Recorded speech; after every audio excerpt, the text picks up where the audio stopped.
साथियों, वाकई में अगर हम अपनी ज़िंदगी के हर एक भार, अब हम आप यहाँ चालाकी क्या कर बैठते हैं, गुरु जी निगेटिव ले लीजिए, आप पॉजिटिव जो हमारे हैं वो हम में रहने दीजिए, गुण हम में रहने दीजिए, अब गुण आप ले लीजिए।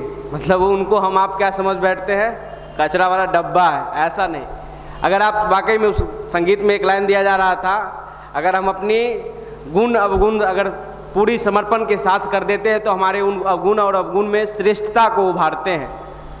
वाकई में हम अपना जीवन का हर एक चीज़ उनके समर्पण करते हैं, चाहे वो अच्छाई हो, जो हमारे जीवन का बुराई हो, उनको समर्पण रूप से अगर समर्पण करते हैं तो हम सबके जीवन में जो भी आने वाला दिन होता है, जो आने वाला समय होता है, वो कहीं ना कहीं वो हमारे लिए बेहतर करते हैं। आप कल्पना करके देखिए, जो अगर व्यक्ति समर्पण के साथ किसी काम को शुरू करता है, अपना एकदम फ्लाईलाइट होके, उस पर कोई भार नहीं होता है, तो वो कितना बेहतर कर पाता है। आपको सीधी से एक एग्जाम्पल से हम समझाना चाहेंगे। किसी व्यक्ति, दो व्यक्ति को पकड़िए, उसको बोलिए भैया आपको 100 मीटर का दौड़ लगाना है, लेकिन एगो को कहिए जो तुमको 50 केजी का जो बैग है, 25 केजी का बैग पीठ पे लाद के तुमको दौड़ लगाना है। एगो को कहिए तुम खालिए दौड़ जाओ। कौन तेज दौड़ेगा साहब? खाली वाला तेज दौड़ेगा। तो ठीक हम सब के जीवन में अगर खाली होकर किसी भी काम को तन्मयता से समर्पण के साथ अगर करते हैं तो हम बेहतर कर पाते हैं साथियों। वो हम 100% अपना दे पाते हैं। लेकिन हमारे ऊपर कोई चीज़ अगर बोझ हो, पॉजिटिव भी हो या निगेटिव भी हो, पॉजिटिव भी हो सकता है, निगेटिव भी हो सकता है, अगर बोझ है तो फिर हमें आगे बढ़ने में दिक्कत होगी, उसको परेशानियां होगी। तो यही हम सब यहाँ जब आते हैं तो अपने आप को खाली कर कर सुने, अपने आप को खाली कर कर अपने जीवन की लक्ष्य की ओर सदैव अग्रसर रहें। यही प्रेरणा लेकर हम सब यहाँ आते हैं साथियों। यहाँ जब आते हैं तो यहाँ पूज्य गुरुदेव के डिसिप्लिन के बारे में हम सबको बताया जाता है, युवा प्रकोष्ठ का डिसिप्लिन के बारे में बताया जाता है। अगर युवा साथी अपने जीवन में पूज्य गुरुदेव का दिया गया डिसिप्लिन उतारते हैं, साधना, स्वाध्याय, संयम, सेवा, ये 4 स्तंभ मुख्य रूप से अगर अपने जीवन में उतारते हैं तो उसके जीवन में जो चाहे, जो भी लक्ष्य हो, वो खुद से प्राप्त करते नजर आते हैं। उनको कोई बैसाखी की जरूरत नहीं होती है, उनके अंदर वो मद्दा पैदा हो जाती है, वो शक्ति पैदा हो जाती है, जिससे वो अपने लक्ष्य के प्रति सदैव अडिग रहते हैं साथियों। ये डिसिप्लिन अगर 4 चीज हम अपने जीवन में आत्मसात करने का प्रयास करते हैं ना साथियों, तो जीवन में जो भी कुछ करना चाहें वो आपके अंदर से आपका एनर्जी निकलता चला जाता है साथियों। इतनी शक्तियां भरी पड़ी है ये मात्र 4 सूत्रों में साथियों। यहाँ युवा प्रकोष्ठ हम आप जब आते हैं तो आपसे बहुत सारे मित्र, आपके बहुत सारे साथी दोस्त पूछते होंगे, भाई साहब युवा प्रकोष्ठ में क्या करते हो, जाके क्या होता है वहाँ? तो उनको बताइए जो साहब हम जब युवा प्रकोष्ठ में जाते हैं ना तो वहाँ युवाओं का सर्विस सेंटर है।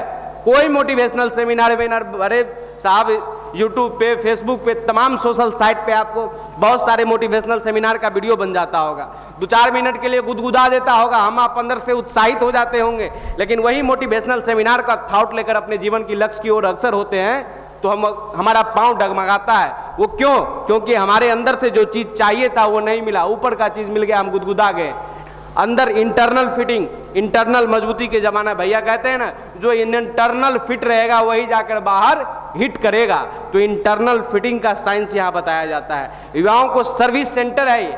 मोटिवेशनल सेमिनार वेमिनार तो बहुत सारे लोग करते हैं, प्रवचन वगैरह बहुत सारे लोग करते हैं, लेकिन ये जो है युवाओं का सर्विस सेंटर है, उसको बताइए सर्विस सेंटर। सर्विस सेंटर में आप अगर बाइक वगैरह लेके जाते होंगे तो जब कुछ दिन बाइक चलता है तो उसका क्या हो जाता है, माइलेज कम हो जाता है, स्पीड कम हो जाता है, उसका कार्बोरेटर से धुआं देने लगता है, उसकी तमाम सारी बहुत सारी परेशानियां हो जाती है, वो दिक्कतें हो जाती है, इसलिए उसका स्पीड कम हो जाता है। ठीक उसी प्रकार युवाओं को जब आप कल्पना करिए, जब घर से पटना आए थे तो हम अक्सर भाइयों से पूछते हैं, जो साहब पटना आए थे तो क्या लेकर आए थे? तो कहते हैं चावल का बोरा लेके आए थे भैया, गैस लेके आए थे, कुछ बुक्स लेके आए थे। लेकिन सबसे मेन चीज़ जो है निकल कर आती है, साहब ये सामान तो आप लाए थे, लेकिन उसके साथ साथ अपना सपना, आपके माँ बाप का सपना, आपका दोस्त का सपना, मेन जो है अपना सपना लेकर आए थे, अपना लक्ष्य लेकर आए थे, लेकिन वो डाइवर्ट हो जाते हैं। और इसी डाइवर्सन को ठीक करने के लिए युवा प्रकोष्ठ की जरूरत पड़ती है, युवाओं को सर्विस की जरूरत पड़ती है। और सर्विस सेंटर में जैसे अगर जिस चीज़ में प्रॉब्लम्स होती है उसको ठीक कर दिया जाता है, रगड़ के ठीक किया जाता है या उसको चेंज कर दिया जाता है, ठीक उसी प्रकार युवा प्रकोष्ठ में हम सब तो एक आदरणीय भैया जब यहाँ थे तो मेन मिस्त्री तो वो हैं, हम सब बस एक खोलने वाले जो होते हैं, हेल्पर होता है, नट उट खोल दिया है, साफ उफ गाड़ी को कर दिया है, बाद में कि मिस्त्री साहब आएंगे तो अपना बनाएंगे। तो वही साहब हम सब काम करते हैं। युवा प्रकोष्ठ में युवाओं को सर्विस दिया जाता है, उसके अंदर अगर शाइनिंग कमी है तो शाइनिंग बढ़ाया जाता है, उसके अंदर इंटरनल पावर कमी है तो इंटरनल पावर को बढ़ाया जाता है, उसके अंदर कंसंट्रेशन पावर कमी है तो कंसंट्रेशन पावर बढ़ाने का विज्ञान उसको बताया जाता है, उसके अंदर अगर सेल्फ स्टडी 8 घंटा कर पाने की कमी है तो वो कैसे बेहतर पूर्वक, साधारण पूर्वक 8 घंटा का सेल्फ स्टडी वो अपने खुद से करते आए, ये कला विकसित किया जाता है युवा प्रकोष्ठ में साथियों। इस चीज के लिए हम सबको यहाँ बुलाया जाता है। युवाओं को आत्मदर्शन कराया जाता है। कहने का मतलब, आत्मदर्शन कहने का मतलब युवाओं को मिरर दिखाया जाता है। साथियों, आप देखें अपना स्वरूप, आपके अंदर ये गुण है, इसको खत्म करें, और ये गुण है जिसको लेकर अपने जीवन की ओर आगे बढ़ें। और कहने का मतलब युवाओं को आत्मदर्शन कराए। हमें एक छोटी सी कहानी याद आती है जो आदरणीय चिन्मय भैया बहुत बार बार बताते रहते हैं। इस कहानी को आप सुनिए, जो युवा प्रकोष्ठ में आत्मदर्शन कैसे कराया जाता है। आप जानते हैं युवाओं में असीम शक्तियां भरी पड़ी है। असीम शक्तियां भरी पड़ी है कि नहीं भरी पड़ी है? ठीक उसी प्रकार जैसे दिन में सूरज की रोशनी स्प्रेडेड होती है, फैली हुई होती है, तो कोई खास असर डालता है क्या? नहीं डालता है, आसानी पूर्वक हम अब चले आते हैं। लेकिन उसी सूरज की किरण को एक लेंस के द्वारा पेपर पे उतारा जाता है तो वो पेपर को जला बैठता है। ठीक वही काम हमारे युवा प्रकोष्ठ करता है। युवाओं को जो शक्तियां हैं उसको केंद्रित करके उसके लक्ष्य की ओर लगाने की प्रयास करता है। वही लेंस का काम युवा प्रकोष्ठ करता है। उसको आत्मसात करने का प्रयास सिखाता है, उसको अपने अंदर से जो भावनाएं कैसे डेवलप हो अपने लक्ष्य के प्रति, इमोशन कैसे डेवलप हो अपने लक्ष्य के प्रति, ये गुण उनके अंदर डेवलप कराने का प्रयास करता है। साथियों, हमें एक छोटी सी कहानी याद आ रही है एक शेर की। युवाओं के अंदर शेर वाला गुण होना चाहिए। एक बार स्वामी विवेकानंद से किसी ने पूछा, साहब आपके अंदर ये कॉन्फिडेंस कैसे आता है, आप किस चीज का ध्यान करते हैं, कैसे करते हैं, आप कैसे पूजा पाठ करते हैं? उन्होंने कहा, मैं शेर की कलेजे का ध्यान करता हूं। क्योंकि आप कल्पना करके देखिए, वो एकलौता ऐसा जानवर है जो 14 से 15 घंटा सोता है, लेकिन जब 6-7 घंटा भी जगता है, 8 घंटा ही जगता है, लेकिन जंगल में हरकंप मचा के रखता है। वो गुण आपके अंदर होनी चाहिए। जब चले तो लगे युवा है, नहीं तथाकथित युवा है भैया, कैसे जींस शर्ट पहनते हैं ना हम भी युवा है, नहीं। युवाओं के अंदर ओज होनी चाहिए। गुरुदेव ने कहा, युवाओं के अंदर ओज होनी चाहिए, वाणी में ओज होनी चाहिए, ललाट पर तेज होनी चाहिए। वो युवा, ना कि वो जींस पहने, शर्ट पहने, हेयर स्टाइल लगे, वो तो सब रखता है भाई।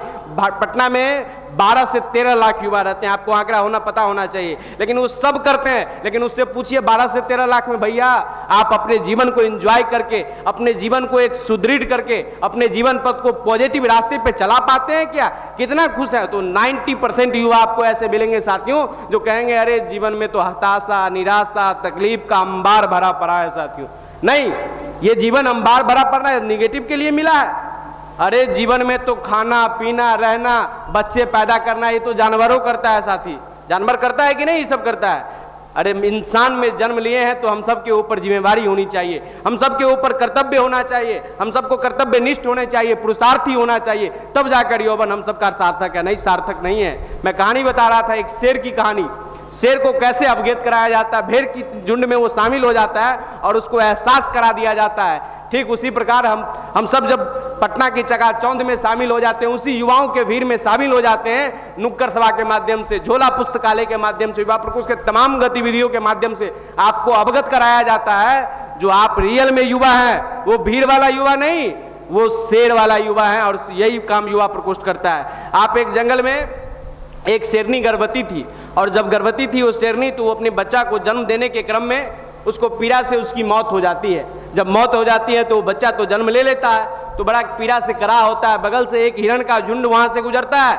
हिरण बड़ा दयालु होता है, हिरण का झुंड, वो उस बच्चे को एडप्ट करता है, उसको रखता है, उसको पास में जो अपने जो खाता है, उस घास फूस चरता है, उसको भी सिखलाता है, अपने जैसा रहन सहन उसको बनाता है, अपने पास रखना शुरू कर देता है। वो शेर का बच्चा जब बड़ा होता है तो उसी हिरण के झुंड में रहना प्रारंभ करता है। वो जो हिरण काम करता था वही करना शुरू कर देता है।